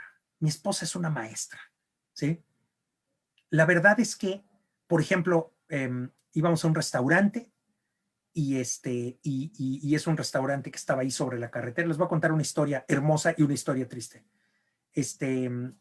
Solíamos ir, ni siquiera es un restaurante, es un restaurancito que está en la carretera, aquí en la México-Toluca, porque saben que vivo en Toluca. Y entonces, el señor que nos cuida los autos y nos hace señas para estacionarnos todo, mi esposa conoció su nombre, yo no. Yo doy clases de esto y no le pregunto a la gente su nombre. Mi esposa sí lo hace, porque ella es una maestra en esto. Y algún día entramos ya y nos sentamos y estábamos pidiendo, ¿tu mamá? Se quedó platicando con el señor, mi amor, ya vente. Ay, sí, bueno, cuídese mucho todo. Acaba de haber un accidente en esa zona y este señor murió. Murió en el accidente en la carretera y me dice, ¿te acuerdas que la última vez que fuimos me quedé platicando con él? Me dijo ella, platicamos con él. No, no platicamos con él. Ella tuvo la virtud de platicar con él, ¿no? Y este señor falleció porque hubo un accidente terrible, los autos se precipitaron sobre ese restaurante y él estaba fuera del mismo, ¿no? Entonces, decirles, eso es tratar a las personas como personas, ¿no? Es apreciar a cada uno de los que te rodean. Y todos tenemos, yo el primero, todos tenemos que aprender a hacerlo mejor.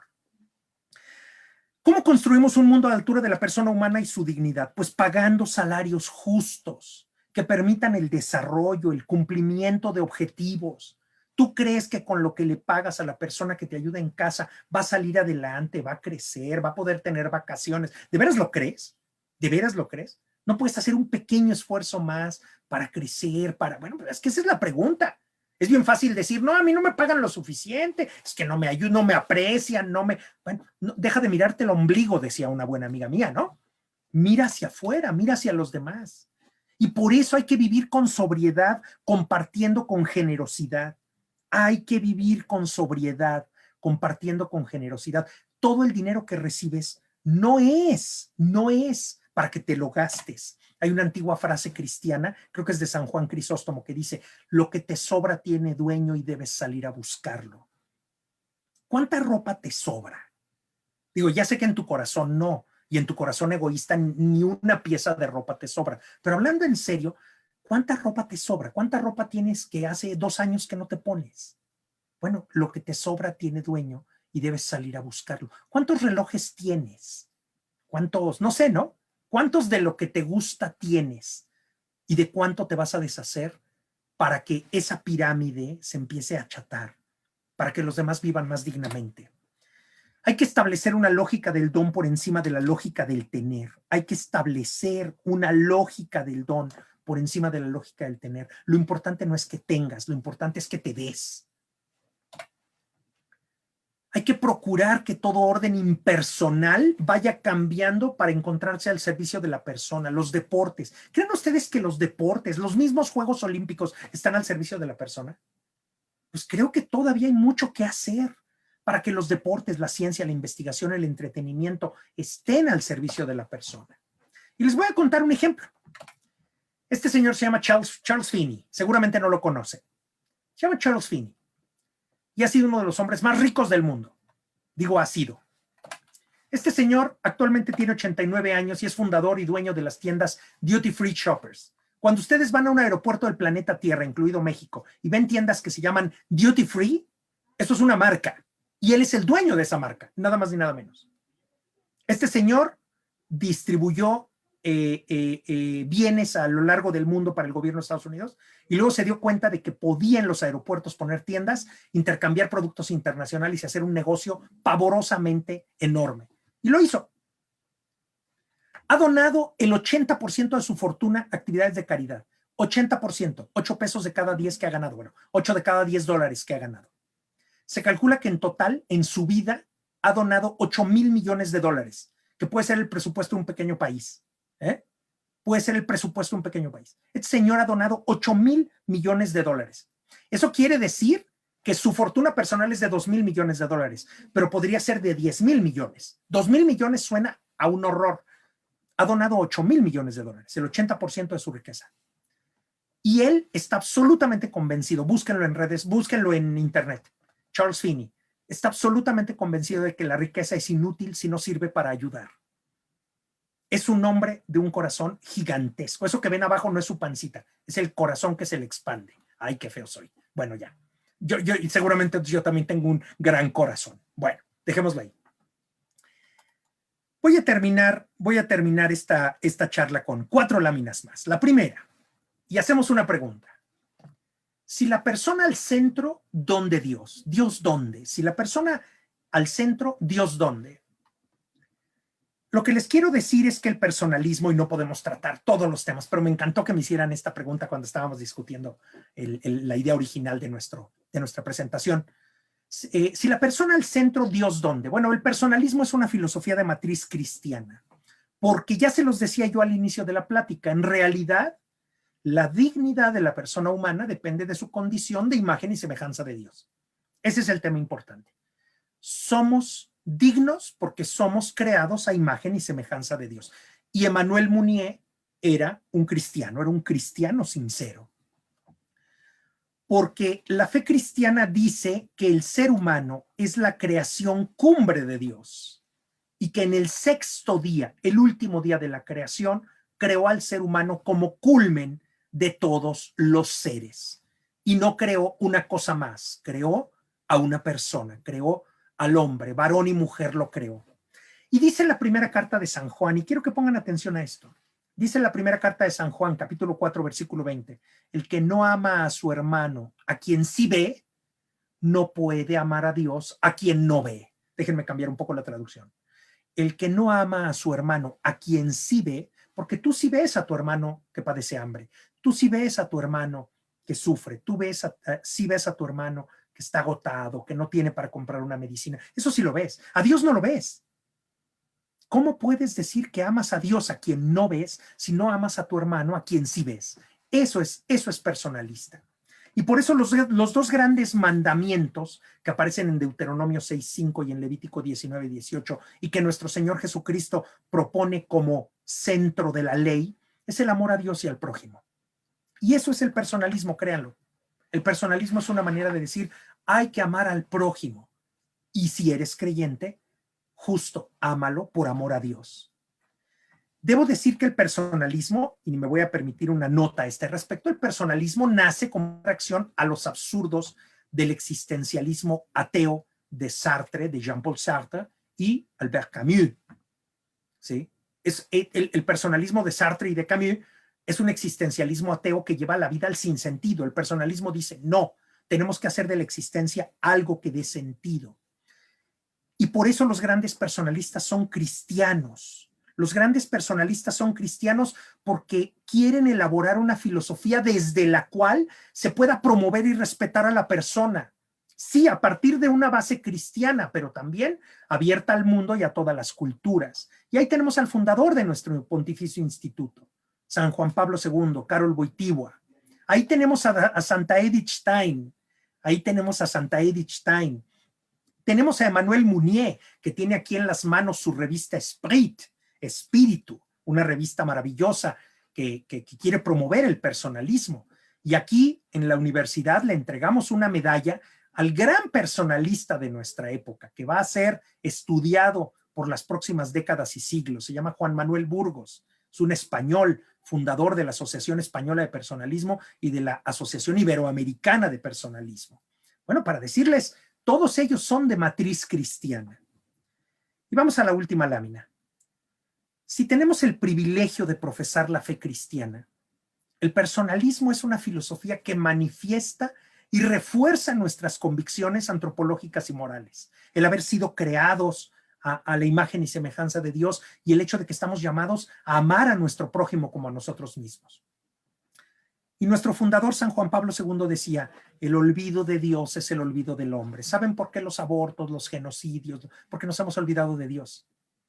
No podemos defender adecuadamente la vida humana si nos olvidamos de Dios. El olvido de Dios es el olvido del hombre. Por tanto, tan importante es el primer mandamiento, amar a Dios con todo tu corazón, con toda tu alma, con todas tus fuerzas, como Levítico 19:18, amarás a tu prójimo como a ti mismo.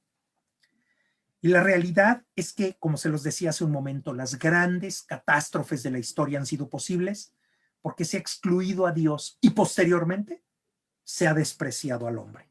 Primero los nazis excluyeron a Dios y después despreciaron al hombre. Primero los comunistas excluyeron a Dios y después despreciaron al hombre. ¿Y saben qué está pasando en este mundo capitalista? Que excluimos a Dios, ya nadie quiere oír hablar de Dios y por tanto estamos acabando con la vida humana. Los santos, última frase de mi exposición, los santos son personas que por su encuentro con Dios, por eso han amado a la persona humana con total donación. Ahí está San Maximiliano María Kolbe, nada más para que lo piensen, ¿no? Los santos son personas que en este encuentro con Dios entienden que su vocación es total donación a los demás. Muy bien.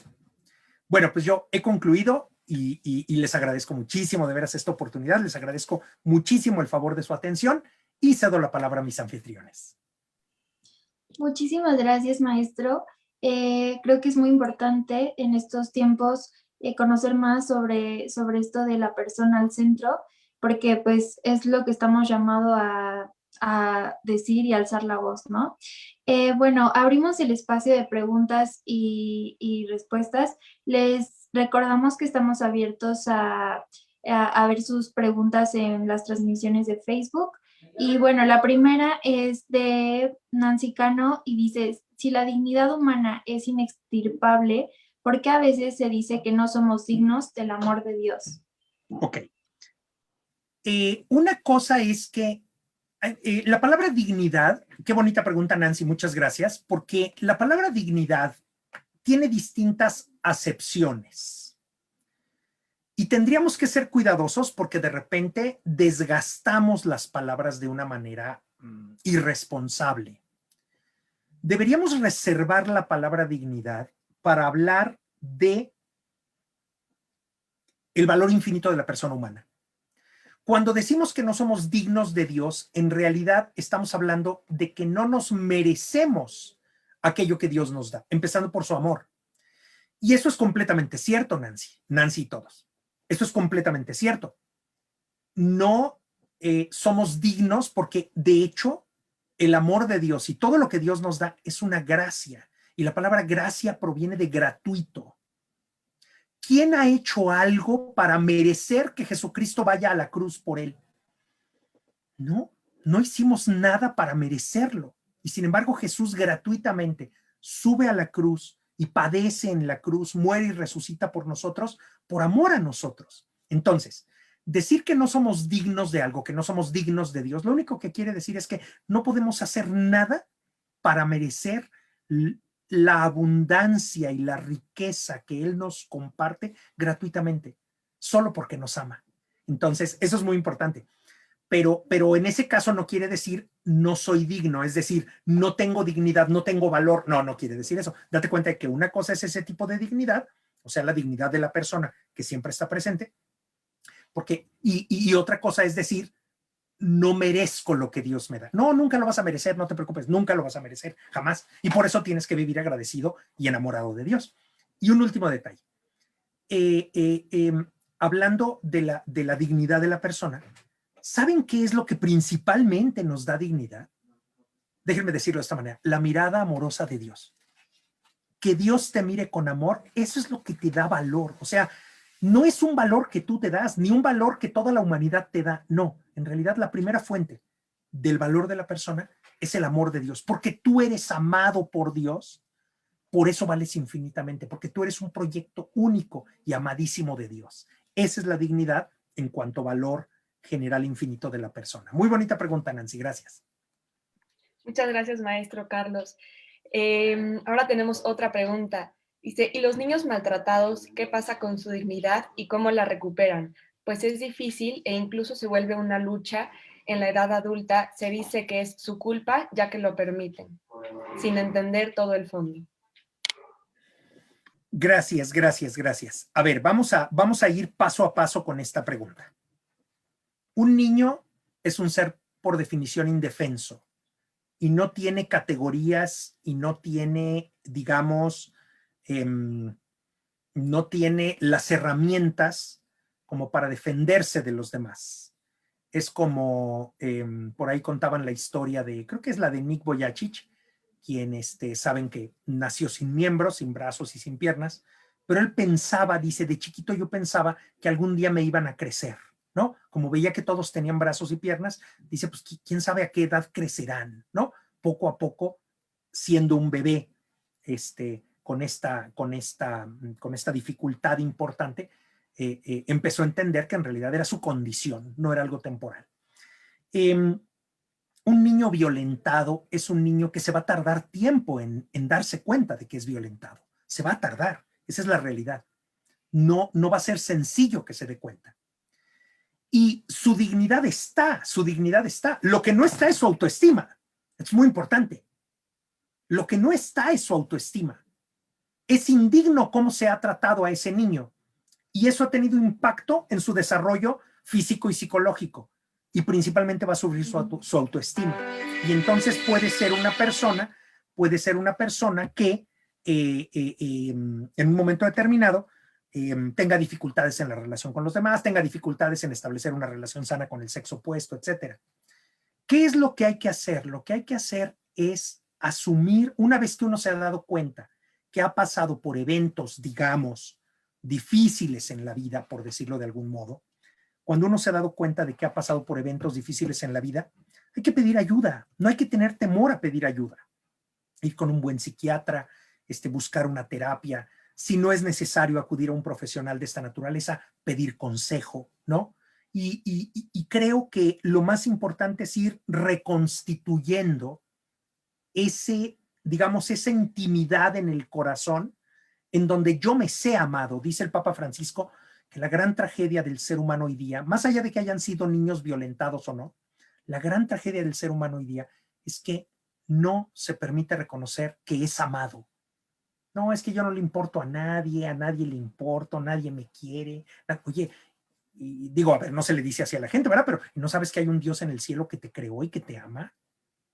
Ese es el tema. Entonces, son niños tratados indignamente, sí, y son niños que, repito, más que en su dignidad, porque la dignidad es intocable, en su desarrollo van a conocer dificultades que hay que ayudarles, y cuando uno es la misma persona que ha sido violentada, lo que hay que hacer es poner un esfuerzo para decir, yo me merezco vivir una vida plena porque por eso Dios me creó y por eso murió por mí en la cruz, ¿no? Entonces, seguir adelante, creo que ese sería el gran reto. Pero bueno, sé que no agoto el tema, pero lo diría de esta manera.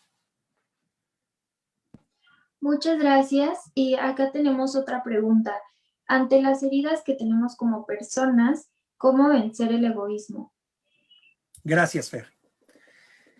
Me gusta mucho la pregunta porque ese es uno de los grandes cuestionamientos humanos. Es uno de los grandes cuestionamientos humanos. ¿Cómo puedo vencer este egoísmo que tengo? A veces caemos en excesos.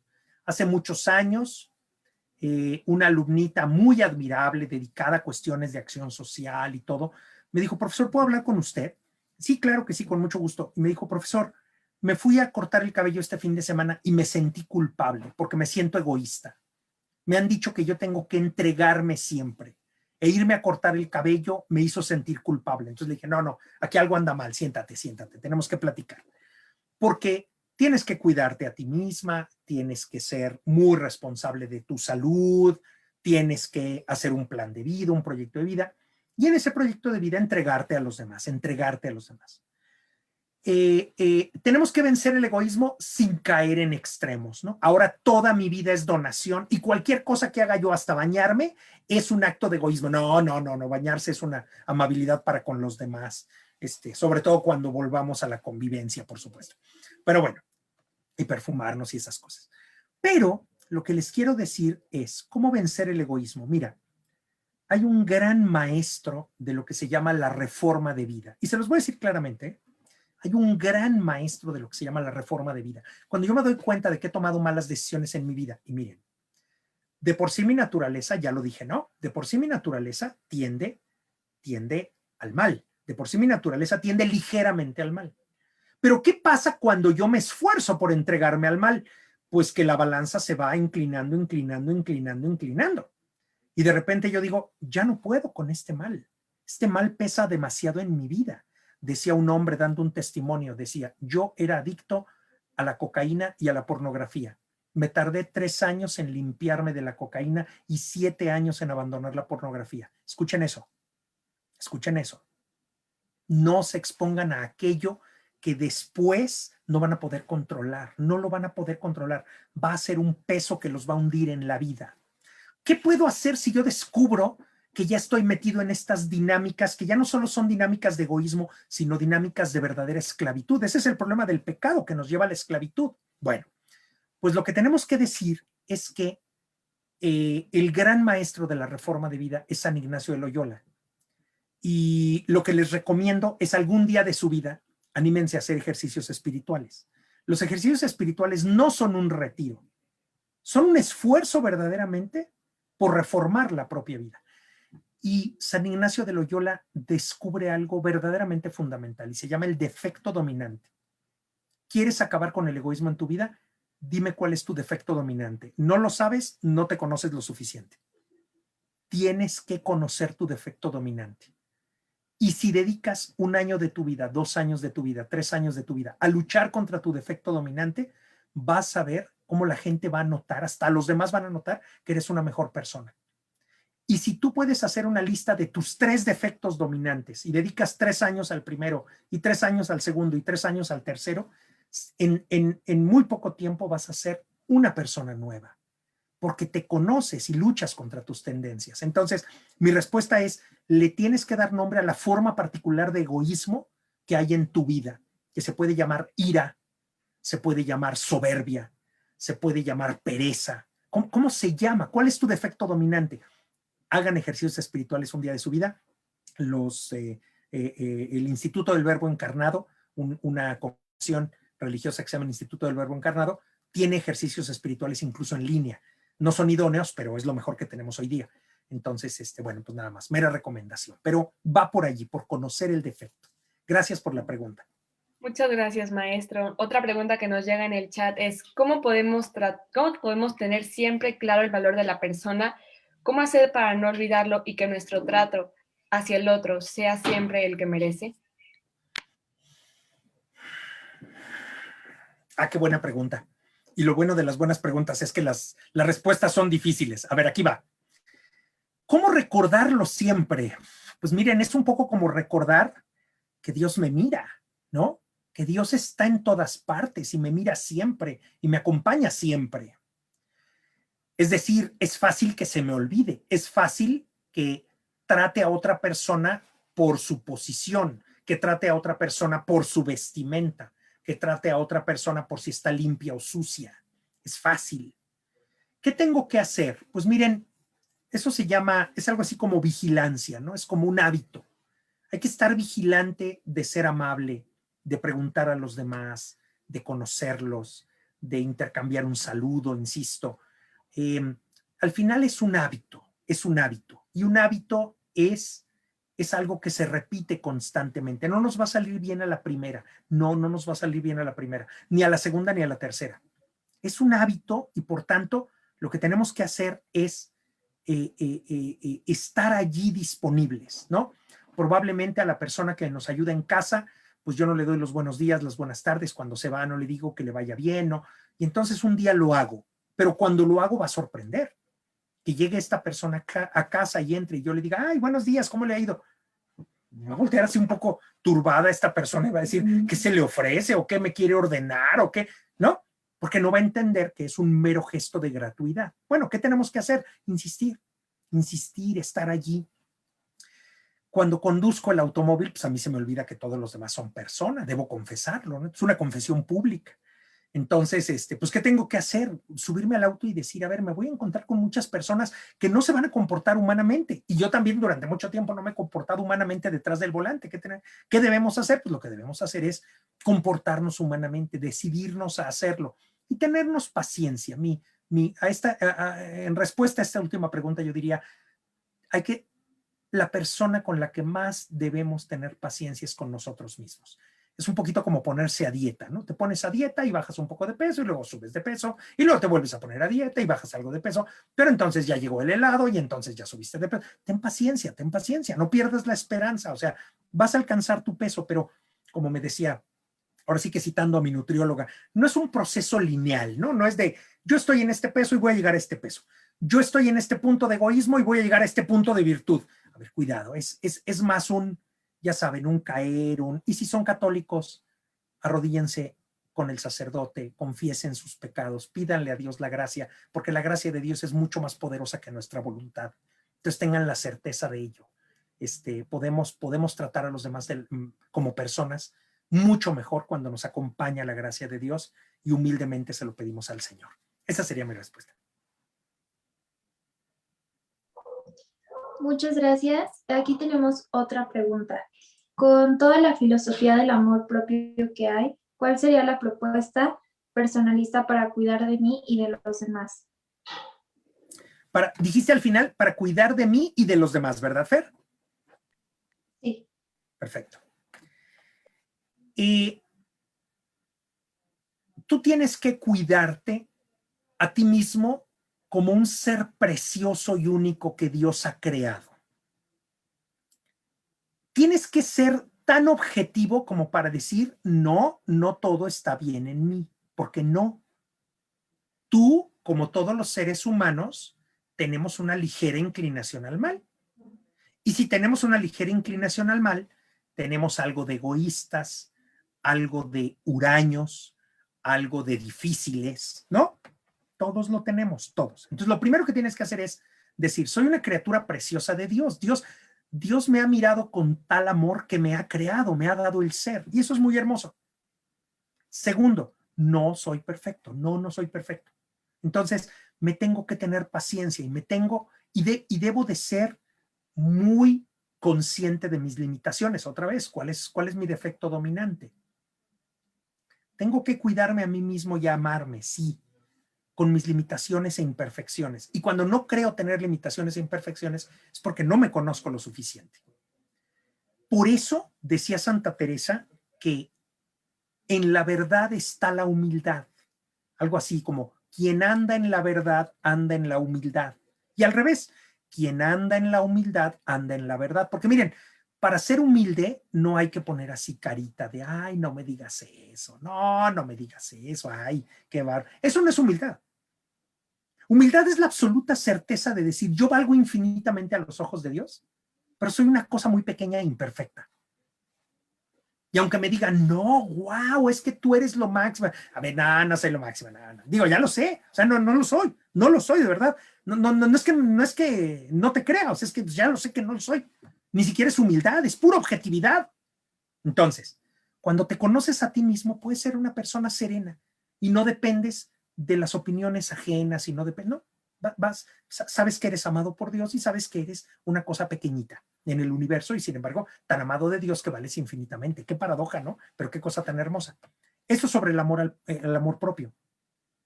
Y sobre el amor al prójimo, pues justamente se trata de testimoniar a los demás que valen infinitamente.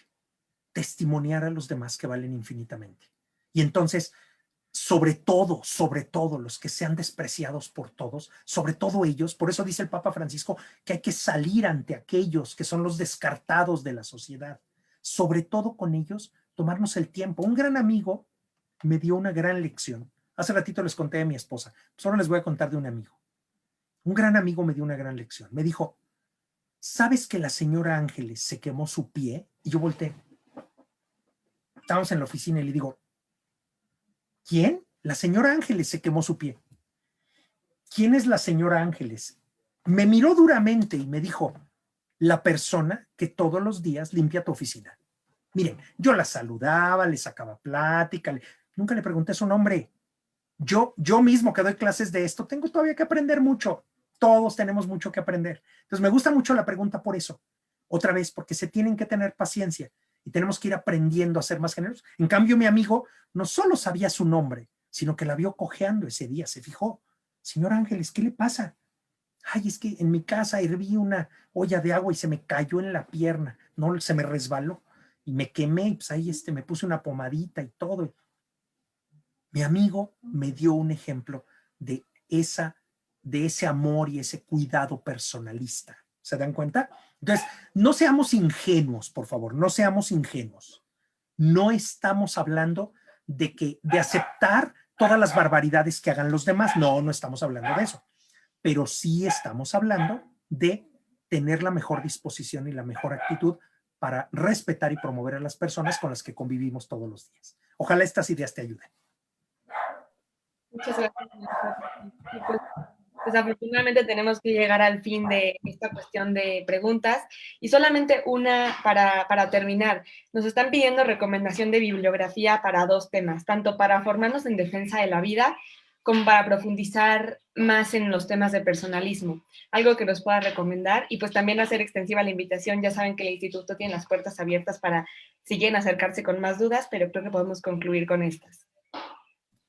Muchísimas gracias, claro que sí. A ver, yo creo que hay libros valiosos que hablan sobre el tema de defensa de la vida, sobre personalismo. Lamentablemente, pues como no son libros muy consumidos, son libros relativamente difíciles de encontrar. Yo les voy a dar una sugerencia muy sencilla. En la página de internet del Pontificio Instituto Juan Pablo II pueden encontrar ustedes la librería del Pontificio Instituto Juan Pablo II. Ahí están las catequesis del Papa San Juan Pablo II, de nuestro fundador, sobre la teología del cuerpo. Ahí hay diversos libros sobre temas, digamos, de orden bioético también y sobre esta filosofía de la defensa de la vida. Les recomiendo mucho sobre relación matrimonial, dignidad de la persona. Hay varios libros de uno de nuestros doctores y colaboradores, Oscar Perdiz, también sobre la persona, sobre el matrimonio. Les recomiendo mucho que, miren, hay una frase que dice que un buen libro nos va a llevar a otros buenos libros. Un buen libro nos va a llevar a otros buenos libros. Entonces, si empiezan con la librería del Pontificio Instituto Juan Pablo II, esos buenos libros les van a llevar a otros buenos libros. Yo les podría recomendar, por ejemplo, el libro El personalismo de Emmanuel Mounier, pero les debo confesar que es prácticamente inconseguible. La última edición es una edición de los años 60 por la Revista de Occidente. A mí me pasaron una versión digitalizada, imprimí por ahí un capitulito. La realidad es que son libros un poco difíciles de conseguir, pero estoy seguro de que accediendo a esta buena literatura van a encontrar otros autores que les irá llevando en una cadena virtuosa de buenas lecturas. Y hay un libro que se llama, no sé qué tan fácil sea conseguir este libro hoy día, pero se llama La vida ante la Corte. Cuando la Suprema Corte de Justicia declaró constitucional el aborto en la Ciudad de México, un grupo de abogados católicos y pro vida, algunos católicos y otros pro vida, digamos, aunque no fuesen católicos, decidieron elaborar argumentos a favor de la vida para la Suprema Corte. Es un gran libro, se llama La vida ante la Corte. Son varios autores y son argumentos muy de fondo sobre por qué hay que tutelar el bien de la vida. Entonces, ante esta pregunta, no quiero dejar de hacer esta recomendación. Y lo mismo, los alumnos organizadores de este evento tienen mis datos, tienen mi correo electrónico. Me dará mucho gusto estar en contacto con ustedes y quedo a sus amables órdenes. Pues sin duda alguna, muchas gracias, maestro Lepe. Esta fue una conferencia magistral, tal y como lo han mencionado muchos en los comentarios. Gracias por recordarnos quién es la persona, por qué esta persona tiene que estar al centro de toda la realidad humana, de toda la actividad humana que nosotros realicemos de manera cotidiana. Y gracias por darnos estos principios y fundamentos para que también nosotros, donde sea que estemos, sigamos defendiendo y promoviendo la belleza que hay detrás de la persona.